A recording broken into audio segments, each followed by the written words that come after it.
a lo mejor lo retoma, ¿no? Pero digamos, en este momento lo está planteando de esta manera. Bien, eh, yo me haría la pregunta, ¿esta matriz está bien o está mal? Yo creo que está bien en el terreno de que hay peras con peras, manzanas con manzanas. O sea, esa es una autoevaluación que ustedes pueden hacer. Fíjense hasta gramaticalmente. Si yo digo el ámbito cultural, el ámbito social, el ámbito escolar y el ámbito familiar, suena bien, ¿no? Todo está en la misma clave.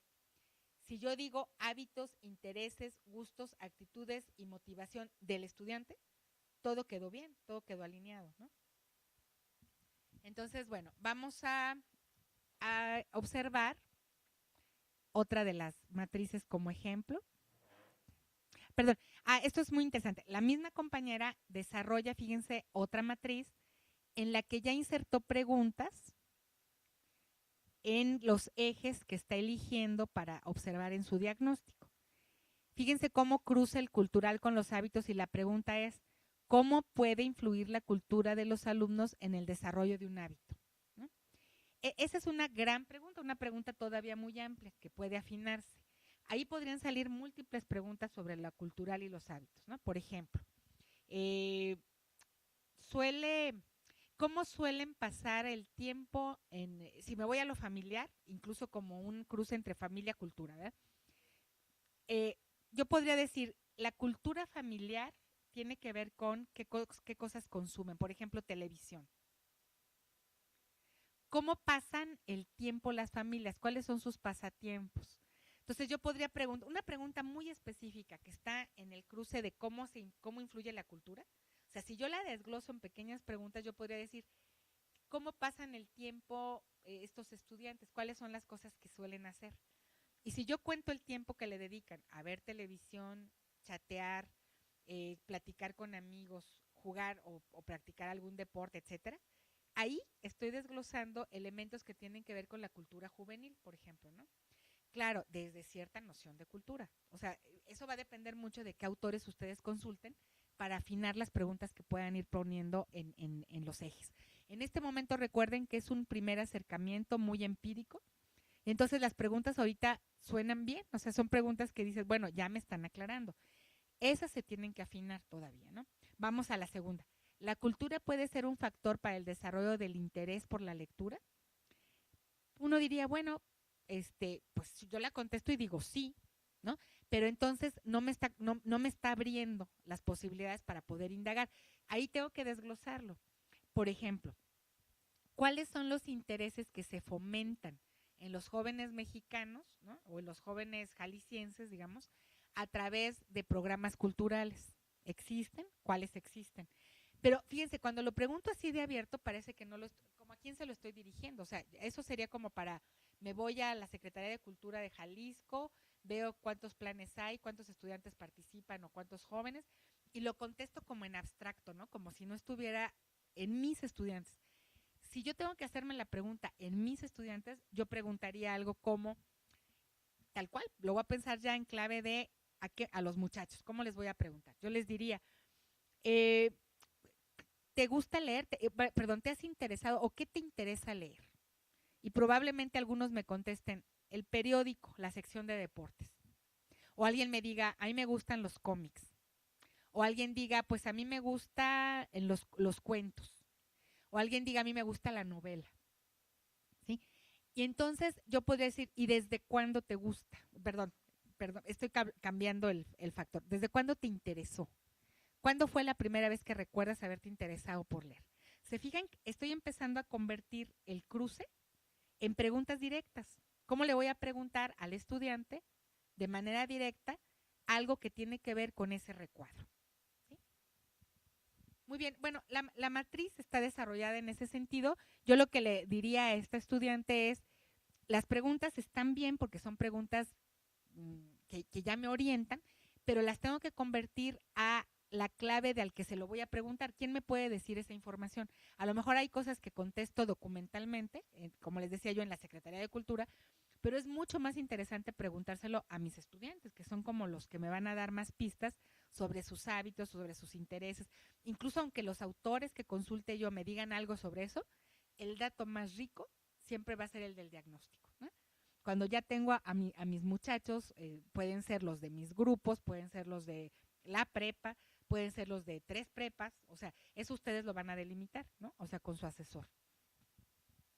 Y entonces, bueno, vamos a pasar a otro ejemplo, más abajo.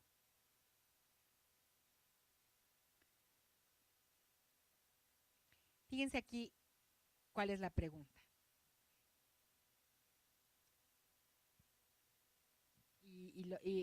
Bueno, la voy a leer y le paso el micrófono al asesor. Los alumnos del nivel medio superior desarrollan una verdadera competencia lectora. O sea, fíjense cómo está incluso muy en clave, perdón, en el mismo tema del ejemplo anterior. Pero aquí lo que es muy bonito es ver cómo casi para el mismo tema son dos planteamientos muy distintos, ¿sí?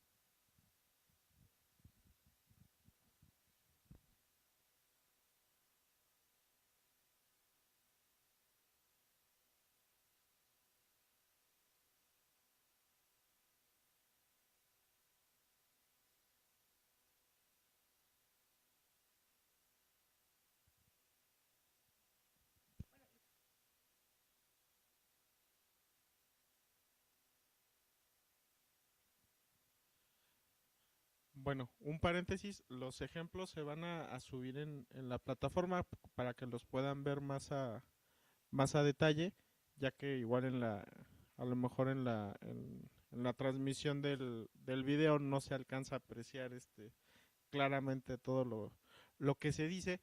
A ver, yo creo que en este ejercicio que nos presentan, de entrada podríamos centrarnos un poquito en la pregunta, que no nos vamos a centrar tanto, pero eh, aquí ya hay como como un juicio de valor, ¿no? O sea, una verdadera comprensión lectora.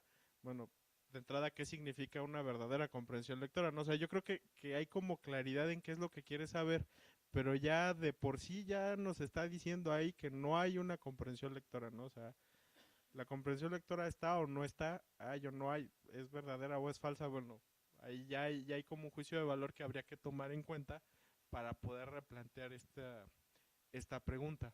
Ahora, si ya nos vamos a la matriz que nos presenta, vamos a bajarlo un poquito más para verla toda junta.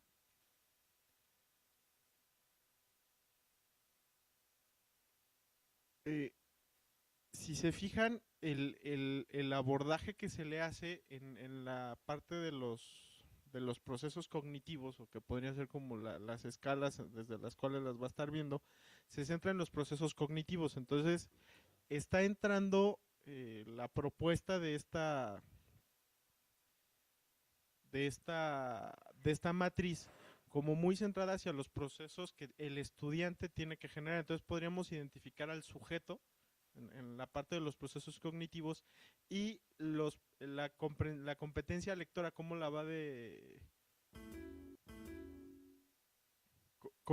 a ir desglosando, es decir, bueno, incluye la comprensión lectora, incluye la comprensión oral, la comprensión escrita y la expresión escrita, ¿no? Entonces, cada uno de esos procesos, o cada una de esas partes de la competencia, le empieza a cruzar con los procesos que el estudiante tiene que estar haciendo, ¿no? Entonces, digo, de entrada ya nos da como una pista de por dónde va a ir su abordaje, o sea, ya tenemos como delimitado, es el sujeto, el estudiante es el que desarrolla estos procesos, y qué es lo que quiere ver o desde dónde lo va a estar viendo, ¿no? O sea, a nivel de la comprensión lectora, la expresión oral, la comprensión escrita, este, y la expresión escrita. Entonces, cada uno de los cruces, si vamos un poquito para abajo de la tabla, lo ve pertinente, digamos, desde el objeto. Ahora, habría que hacer como las preguntas en función de estos cruces que está realizando, ¿no? Porque si ustedes se fijan, esto nos ayudaría un poquito como a replantearnos la misma pregunta que nos ofrece en la parte anterior, este, y de cómo la tendría que ir delimitando, ¿no? Entonces, creo que este es un buen ejemplo de otro abordaje de esta tabla, ¿no? Y de cómo lo puede ir desglosando. Este, pasamos a la siguiente.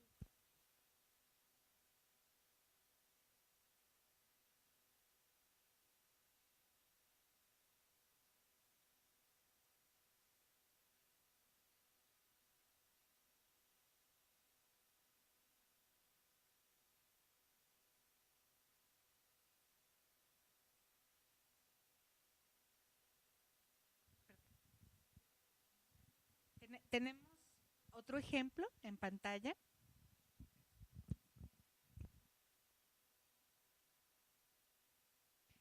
Tenemos otro ejemplo en pantalla.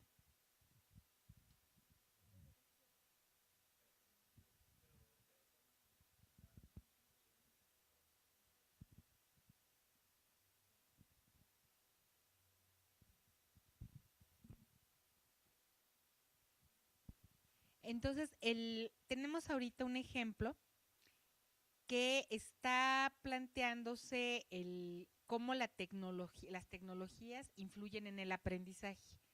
Fíjense cómo del lado, en el eje horizontal, como elementos de procesos de lectura, tienen el acceso y obtención de información. Perdón, estoy dándoles mal el título. Este tendría que ver también con lectura y tiene que ver más como la evolución, ¿no?, en el proceso de desarrollo de la comprensión lectora. Y tiene que ver con procesos, acceso y obtención de información, integración e interpretación y reflexión y evaluación, que están en el estudiante. Si se fijan, es en este caso, y contrastando con la matriz que vimos en el ejemplo anterior, hay como un modo distinto de plantearlo. La matriz que vimos arriba cruza procesos cognitivos, incluso si la podemos ver de nuevo, por favor, está cruzando procesos cognitivos con competencias lectoras, ¿no? La comprensión lectora, la expresión oral, la escrita y la comprensión escrita y la expresión escrita. Y fíjense cómo aquí toda esta matriz está en clave del estudiante, porque las competencias son de él y los procesos son de él. Pero si bajamos al segundo ejemplo, el que estábamos viendo ahorita en pantalla, el eje horizontal está en clave del estudiante, son sus procesos, pero el eje vertical está en clave curricular. Lo que se pide en el primer semestre, que es la descripción y comunicación, lo que se pide en el segundo semestre, que es la comprensión y la exposición, en el tercer semestre, el análisis y el argumento, el cuarto semestre, la crítica y la propuesta, el quinto semestre, estilo y corrección, y el sexto semestre, la habilidad verbal. Fíjense qué interesante porque es otra manera de plantearlo, ¿sí? Y básicamente estamos hablando del mismo problema, el desarrollo de las competencias lectoras, ¿no?, o que están asociadas a la competencia lectora. Entonces, ¿están bien o están mal? Los dos están muy bien. ¿Y quién decide? Pues decide el investigador, ¿no? En este caso, cada uno de ustedes, ¿qué cuadro les da más elementos? ¿Cuál les parece que es más interesante?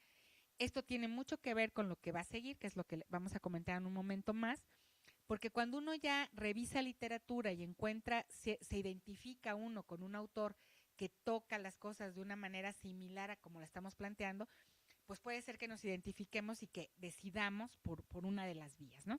O simplemente porque nosotros estamos de acuerdo, digamos, este es un diseño interesante, este segundo ejemplo, porque abarca todo lo que es el planteamiento de la formación del nivel medio superior, ¿no? O sea, es como de trayectoria, es interesante porque aquí es rico, digamos, ¿no? Porque puede ver lo que representa la competencia lectora transversalmente en todo el currículum, ¿no?, de la educación media. Entonces es muy potente, es un proyecto que puede ser muy enriquecedor.